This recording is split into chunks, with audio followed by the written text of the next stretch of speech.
You're listening to The Coffee Hour. I'm Andy Bates. I'm Sarah Golseth. It is Friday. That means it is time for a Set Apart to Serve conversation. Today, we get an update. We get to talk with our leaders for the Set Apart to Serve stories, the guys who provide us some great insights as they're out in the field gathering all these stories and sharing them with us. We're going to get some insights from them today. Thanks to Concordia University, Wisconsin for supporting the Coffee Hour.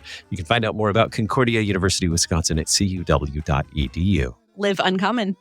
Joining us today, the Reverend Dr. James Baneck, Executive Director for Set Apart to Serve, and also a bunch of other titles as well. Dr. Baneck, welcome back. Good to be here. And occasionally guest co-host too. Yeah. Hey, yeah. Also joining us today, Glenn Rollins, Manager of Set Apart to Serve. Glenn, welcome back to the Coffee Hour. Good to be here too. Good to see you. We have had a blast sharing these Set Apart to Serve stories, and I know we have more to share in the weeks, months, maybe years ahead. So many stories. We have so many stories to share. Until the Lord returns. But you guys are traveling all over out in the field, get to gather these stories and then bring them back to help us share these stories on the Coffee Hour. So you guys really know like all the good details and have stories to share with us and feedback. So how about an overview of what's been happening, what you want people to know about Set Apart to Serve? Jim, we'll start with you. Well, when we first started Set Apart to Serve, we didn't really know what to call it. Is it an initiative? Is it a focus? And we are moving from the word initiative to just culture. It's not a short term. It is until the Lord returns. This is something that the church, the synod should do from one generation to the next. And so building this culture, we have many components in Set Apart to Serve, and they all overlap, kind of like that famous Venn diagram, right? We have research that's constantly going on. It's teaching us where are the troubled spots, where are the good spots. We have a youth focus is where it's first started from conception until 12th grade. What's the journey of that age group? How do we talk to that age group? Who are the main influencers of that age group? Then we have second career focus going on at the same time. They do indeed overlap. We can talk about that a little bit more of some of the mapping that we're doing with second career pastoral students and Lutheran school teachers.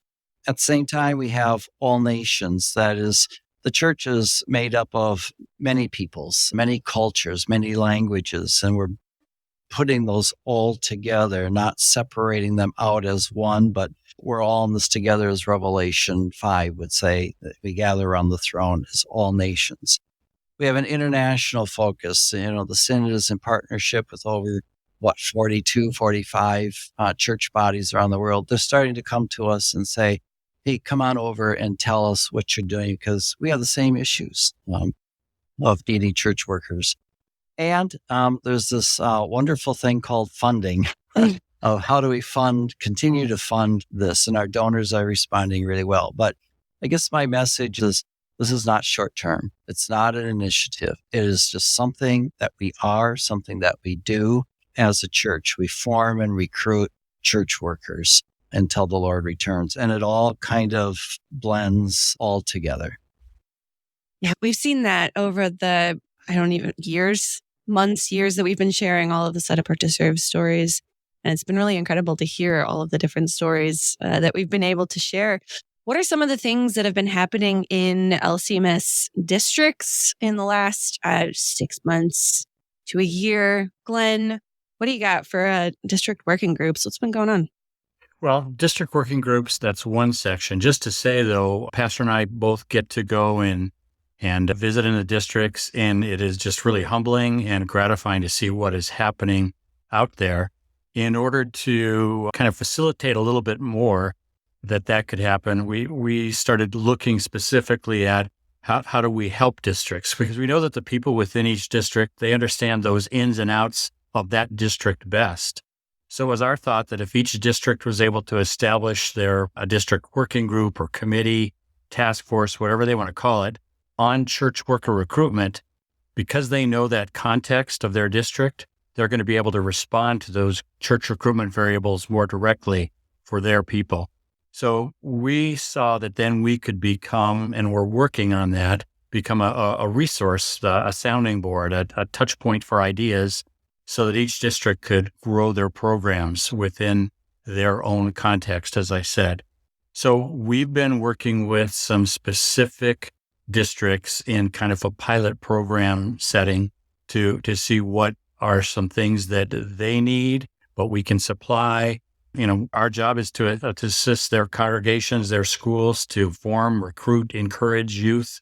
Pastors talked about that from conception through grade 12, and then also adults in the second career. So what are some things out there that we can help them so that it is right in their area there? We've put together some materials that we're sharing with them about, what are some good teams that would be part of a district working group? What are some meeting topics? There'd be a review of our resources, and there are plenty of resources to share. But there's a lot of good things that are happening with that. In one particular district that I'm just really excited about, they have grabbed hold of it and they're just going crazy with what they can do. And that's what we want to see happen, is that if the districts own it, and even further down to congregations and circuits, as you're going to hear, then it's going to keep that culture changing and not just some program from somewhere that maybe they don't want to hear about. It's theirs. So that's one of the neat things that's going on with districts is good stuff. How can we help them? Yeah, and we also have circuit visitors pilot group. So what Glenn had just talked about and some of the other things we're talking about, they're pilots, right? And so what we're doing is we're building resources that we've heard mostly from our surveys. Hey, we need this, or this is a roadblock. And so we're taking a small segment of Synod and testing those resources. They're using them. They're telling us what's good and what's not working about these resources. So, and Glenn said it really well, is that this is not a program or an initiative that comes from the International Center of the Missouri Synod, and we're going to, say this is what you should do. This is being built out in the field by every circuit district. And when this can become a part of their DNA, then that's just what we'll be doing from generation to the next. So the circuit visitors, we have circuit visitors from English District, Florida, Georgia, Indiana, Minnesota North, Ohio, Pacific Southwest. And we meet with them, every quarter or so. And we have given them some resources of how do you talk to the church workers, the pastors, and the teachers about how they would then talk to youth and adults about considering church work, especially the circuit visitors on the Winkle, which is like a monthly pastor's meeting in every circuit. And so that he can then share what's going on with Set Apart to Serve, church worker recruitment, what are they doing, the sharing of stories and such. After we put our resources together with their help, then we will finish up that product and send it out to all the circuit visitors as well. Districts like to be mentioned, and they should be because they're really a big part of this. When Glenn was talking about the district working group, we have Mid-South, Missouri, Nebraska, Montana, Minnesota South, and the Northern Illinois district. So it's just a whole spectrum from coast to coast, north to south districts who are helping us and being a part of this in one way or another. Wow. And we had some great stories to share about second career folks who have looked at seeing the need for faithful Lutheran teachers who maybe have a Lutheran background. We've talked about this a little bit in the past. Do you have an update for us on that, Glenn? I kind of focused a little bit more on some second career materials that are happening with second career for teachers. Yeah. And what we've seen, and we had a rollout of some work with what we've done before for second career for pastors, but now we're putting together a teacher ad campaign. It's a digital ad campaign we're going to run on Facebook, and it's designed to target educators who are currently teaching in public schools and they belong to an LCMS congregation, or they're desiring to switch to teaching in a Lutheran Christian school because they see that as something that fits with where they're at in their life at this time. So we're going to be using targeted ads and messaging to showcase the benefits and values of teaching at an LCMS school. Like I said, there was a similar campaign that ran last year targeting potential pastors, and we got some positive response. And so now we're working with 2 districts. And once again, to go with what Pastor said, this is Minnesota South and South Wisconsin, to put together what these ad campaigns are, to reach out in areas where there are tremendous need for teachers with the number of Lutheran schools that are there, to work with them and maybe amplify that message through these kinds of digital ads there. So that's an area where we're looking at how do we push ourselves out a little bit differently for some teachers who are maybe ready to make a move to our LCMS schools. Mm-hmm. Yeah, and Sean Martin shared some great stories of that with us in a recent episode. Right. Set apart to serve kind of making the sausage on those. It's not like we just write an ad and send it out, right? Right. Those ads have been tested. We're trying to figure out what's the messaging that really resonates with somebody who's maybe teaching the public school that's a Lutheran, that says, hey, I think I could like to teach in a Lutheran school as I'm nearing maybe toward the end of my teaching career, or these have the value, Lutheran school has the values that I really want to teach in. So, and then they're tested internally, right? Mm-hmm. And then finally we send those ads out. So a lot of work has gone into those. Something else we're doing is youth pilot re-engagement. All the resources that we have on our website now, which I'm sure our audience has read, marked, and inwardly digested by now. And if you haven't, then you should. But all those resources came from the initial pilot project. All 35 districts, we had pastors, church workers, laity, teachers, DCEs, deaconesses involved in that. Some of those initial people we used in other areas as we move forward. But we brought together maybe about a half a dozen of the originals, and we have a youth pilot re-engagement. And there's 2 resources that we're really working on with them, and that's engaging laity in our congregation, because that's kind of the lagging audience. And that makes sense because it's kind of hard to directly communicate to the laity. And once they hear it, they're all excited and interested in church workers, right? The other one is helping parents prepare youth for church work vocations. So our youth pilot people have reviewed those. They came back and said, yeah, this is good. That's not good. The initial thing was, it was like a 5-page document. And they said that'll never work.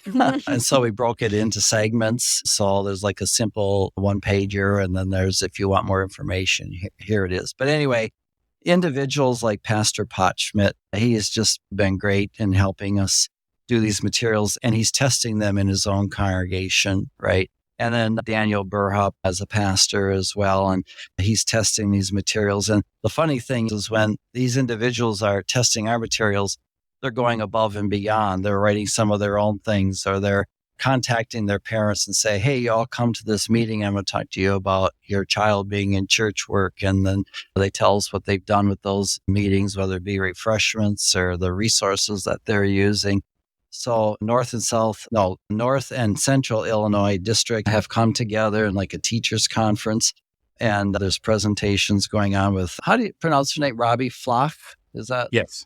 Is educator there, and she's on our pilot re-engagement. So all these individuals, just tons of knowledge in their expert bank that are helping us. I want to pause there. I know we have more updates to share that we've learned over the last 6 months to a year. We're going to continue that conversation in just a moment as we're learning more about Set Apart to Serve today on the Coffee Hour. I'm Andy Bates. I'm Sarah Golseth.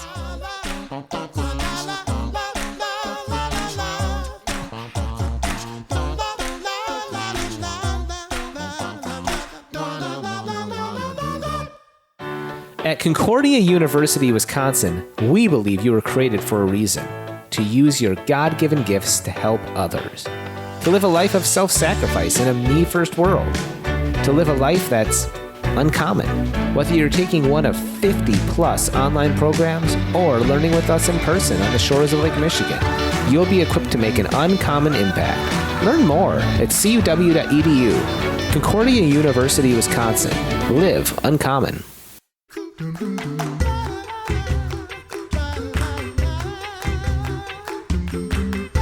Welcome back to the Coffee Hour. I'm Andy Bates. I'm Sarah Golseth. We are chatting with the Reverend Dr. James Baneck, Executive Director of Set Apart to Serve, and Glenn Rollins, Manager for Set Apart to Serve, getting an update on what's been happening in Set Apart to Serve and this culture change with Set Apart to Serve over the last 6 months to a year. Glenn, what about communicating with education executives in districts? How's that going? Well, we've opened up a new channel of communication with them. District education execs, they have kind of a unique connection within our Synod in most all the districts. I mean, if you think about it, there's just like over 30 of these individuals, and their connection that they have with teachers, with DCEs, and other professional church workers within their area of responsibility is pretty awesome. So we've designed a direct, specific quarterly newsletter for these individuals in the districts. They can, once again, ingest and digest those information, but hopefully they're sharing it across their area of responsibility. And it has a few specific things that we think are important for them to kind of go over as they look at how they interact with those individuals within their district. And we start off with scripture passage and prayer, of course, but then we also look at our Set Apart to Serve curriculum. What are some enrichments? What are some things that some of the people out in the field are now using with what we provided through that curriculum to enhance and add to what they've already started to do there? We include a statistics spotlight with what's going on so that they can maybe know some of that data that's happening. We also then have a resource spotlight. What's, a page from, in this case, maybe our FAQ page, or maybe cues on how to talk to young people about vocation, where we try to just emphasize and maybe highlight a little bit about that each quarter. We just started this, and it'll be something that is ongoing to give them that resource spotlight.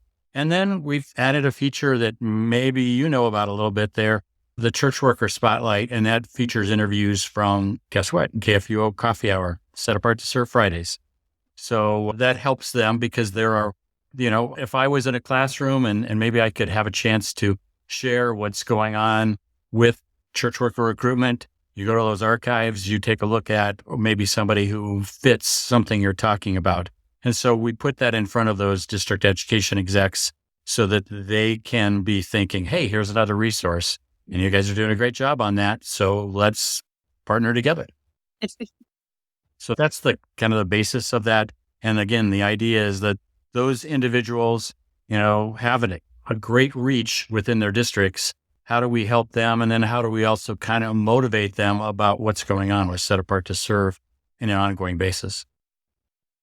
On the second career side of things, we've done some pretty exciting things here in the last couple months. When we did our youth resources, we did journey mapping. What's the journey of a youth, from conception through 12th grade? What are the primary times in his or her life, especially when we may form the faith and talk about church work? If I were a pastor in the congregation today, the journey maps that are on our website, I'd say, boy, those are really valuable. Not even just talking about church work, but just faith formation. We're doing the same thing now with second career individuals. By the way, both seminaries are phenomenal collaborators and not partners, and just 100% partners with us. And Jesse Keeker and Matt Wheatfield from both seminaries are phenomenal to work with. And they helped us put together journey mapping sessions for second career pastoral students. And we got about 12 or so pastoral students and their wives. We went to the seminary along with the marketing communications firm that we're working with Standing Partnership. Actually, they led it. And we journeyed with them for like 90 minutes with just the men, first of all. And that journey we had a number of questions for the awareness stage. When did you become aware that you could become a pastor in a second career? And then secondly, and I don't have them all right in order, but it was like, when did you start making the decision and what went on in that decision making? How about enrollment? How did enrollment go? Now that you're here at the seminary, how'd that go? And then we had a number of questions under each of those headings, like what were the hurdles? Who did you most talk to? Who most influenced you? What were the primary decisions that were being made? We're accumulating those answers right now, but we did that at St. Louis and then in Fort Wayne in October. Then we fed their families, and seminary families have lots of children. So we fed them all pizza. And then we sent the husbands and the children home, and we kept the wives. for another 90 minutes, did the same exact thing. The wives in both cases told us no one's ever asked us these questions before. And we were also told, never have we as husband and wife really sat down and thought through it this way before.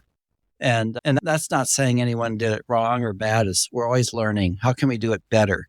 And both seminaries were there. Jesse and Matt were right there in the sessions listening in of what could they learn as a seminary. What we will do then is we will put resources together for congregations, pastors who are now seeing men, elders, male leaders in their congregations and approaching them and saying, hey, I think you would make a great pastor as a second career. And here's some great resources that will help guide you through that process. And so that's what we're working on right now. And we're continuing relationships with those individuals. There are especially a couple wives that came up to us, just wonderful women who said, this is so great because even as wives, we don't really even see each other because they live off campus. This is like one of the first times they all came together. And it said, this gave us a lot of ideas of how we can continue a relationship with one another, but we'd love to have a relationship with Set Apart to Serve so that we can help other wives down the road. So we're really excited about that. We're kind of compiling all that information now, so nothing is out there yet, but we're working on that. Glenn, what kind of feedback have you heard from congregations out in the field about Set Apart to Serve? Well, again, it's kind of humbling and very gratifying to hear what's happening. Pastor mentioned St. Paul in Concordia with Pastor Potschmidt. Those folks in Western Missouri, they've put together a whole action plan. They're building awareness. They want to show appreciation, provide access to church workers to talk about what goes on in that world, identify and affirm the potential workers of the future. They've assembled a cohort, or we're working on assembling a cohort of students who are considering church work vocations so that they can kind of be lifted up together and know that there are others that are in that same category of working towards that. And they're just working on the opportunities in a way that mean that the whole of the congregation and the school are working together in that. That's from there. I was at the South Wisconsin District Teachers Conference last week, and there was a principal at a congregation in Central Wisconsin, and they're planning on some similar actions. They're determining that they're going to be able to make a difference within their congregation for themselves, but also, of course, for the district, for the synod, and for the church. So those are some neat things. Schools where teachers are coming together to establish scholarship funds for students going into church work above and beyond what a congregation already does. Probably one of the most interesting things, not one of the most interesting, but it was just really exciting to hear, is a professional church worker last week shared with me that initially they kind of wondered if Set Apart to Serve was going to be something that was like a one and done. It's a couple year program. Again, we talked about that from Synod, but they are so thankful to see that we are now growing this culture of church work recruitment. It's taken us a while to get to this point where we need to get back to a culture like that. So it's going to take a little bit to get behind this challenge, but she was just excited to see that it wasn't something that would be done after a couple of years, and then we would wait till the next millennium to keep going on. I don't know what, but that was just really made me think a lot about the differences that we're, Pastor and I and our whole team are able to be part of. And it's just something to be really thankful for. All right, we're running short on time. I know we have a lot that we want to cover, and we'll have an update again in a month or two, looking forward to 2025. An update from our institutions where church worker formation is happening. Glenn, just a brief update from our Concordia universities and what church worker formation and student enrollment is looking like. We haven't heard from all of them, but from a few of them, like Concordia St. Paul, they have the most number of church work students on campus since 2014. Concordia Irvine has not been above the number 30 for students coming in who are new to the church work world. They've done that this year. And then Concordia Seward increased their new incoming church work students from 77 to 95. I think there's something about the number 95 for Lutherans, but they have 95 new incoming students this fall. And so the reports we're getting, that the tendency is that we're seeing that this cultural shift making that difference. And that, again, is pretty exciting that it's going to be gradual, but it's going to happen. Thanks to the Lord. The seminaries are doing very well. St. Louis Seminary is up considerably. I don't have the exact number in front of me, 50s something. Fort Wayne is up a little bit as well. Set apart to serve is just getting started. So if we're talking about youth, there's always a danger in saying what the numbers are right now, because this is a culture shift, or getting that message, right? And so it was slow and steady, but I think as those youth in our congregations now are being talked to, we're going to see increases in the next 2, 3, 5, 10 years. And that's not too late. I mean, we'll be fine with that. And the seminaries are doing a phenomenal job, along with the Concordias, in their recruitment efforts.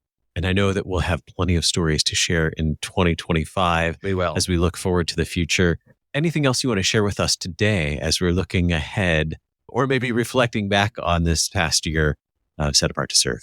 Well, the final thought today, and closing out the year, at least last time I'll probably talk to you this year, is no one is exempt from forming and recruiting church workers. This is not, the synod doing it.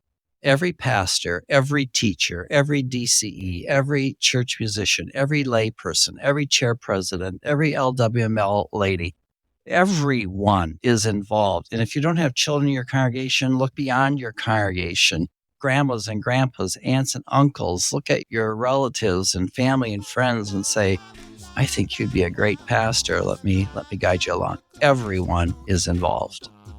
Our guest today, the Reverend Dr. James Baneck, Executive Director of Set Apart to Serve. Thank you so much for being our guest today. Great to be here.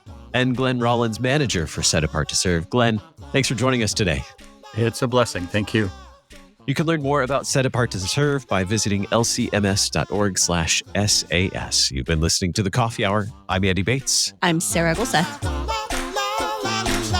The Coffee Hour with Andy and Sarah is a production of KFUO. To support The Coffee Hour and KFUO Radio, visit KFUO.org. You can also text KFUO to 41444 or send an email to gifts@KFUO.org. And you can call us at 800-844-0524. KFUO. Christ for you, anytime, anywhere.